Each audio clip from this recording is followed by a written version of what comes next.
जी दोस्तों, ये देख सकते हैं जी मैन कालाम में होटल बंगश पैलेस में बर्फ़ के पहाड़ एक दफ़ा फिर से खड़े हुए हैं। लेकिन ये 1-2 दिन के लिए है, क्योंकि इसको आगे साफ़ करने के लिए ठेका दिया हुआ है और जैसा ही बर्फ़ रुकेंगे ये ठेकेदार आएगा और इस बर्फ़ को साफ़ करेगा। ये आप देखें, ये खूबसूरत नज़ारे कालाम होटल बंगश पैलेस और बिल्कुल माल रोड पे ये नज़ारे चेक करें।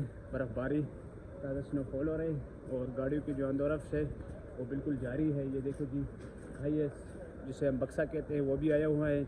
और ये देखें, ये आगे जो है ना टोडी मोटर में से कहते हैं फिल्टर गाड़ी, ये भी इस टाइम कालाम में चल रही है।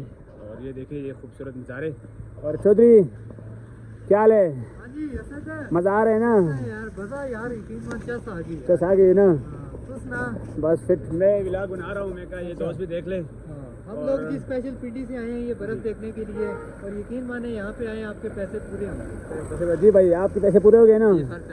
पैसे हो गए। ये देखे जी, अगर आपको चेंज भी चाहिए तो वो भी कालाम में आपको मिलेंगे। ये देखे जी, गाड़ी बिल्कुल आराम से आ सकती है, जा सकती है, कोई सुनिए। वो सामने पहाड़ की जो लुक है ना, वो मैं आपको कहीं और से दिखाऊंगा। बड़ी खूबसूरत और प्यारी लुक आ रही है उसकी।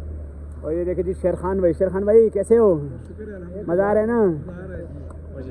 जी, अगर और कोई ख्वाहिश है तो वो भी बता दें। मैं लोगों से ये कहना चाहता हूँ कि अगर आप लोग कलाम आ रहे हैं ना, इधर मेरी तरफ से जी कलाम आ रहे हैं ना अगर आप लोग, हाँ। तो कपड़े बेशक साथ ना लाएं। यहाँ पे तालिब गारमेंट्स पे आपको हर किस्म का ब्रांड, नई चीज़, पुरानी चीज़, अच्छी चीज़ मिलेगी। ये देखिए जी, साथ में उमेर कलेक्शन भी और तालिब गारमेंट्स भी, दोनों है। उमर कलेक्शन पे ज़्यादा लंडा लगा है, लेकिन फ्रेश माल इधर।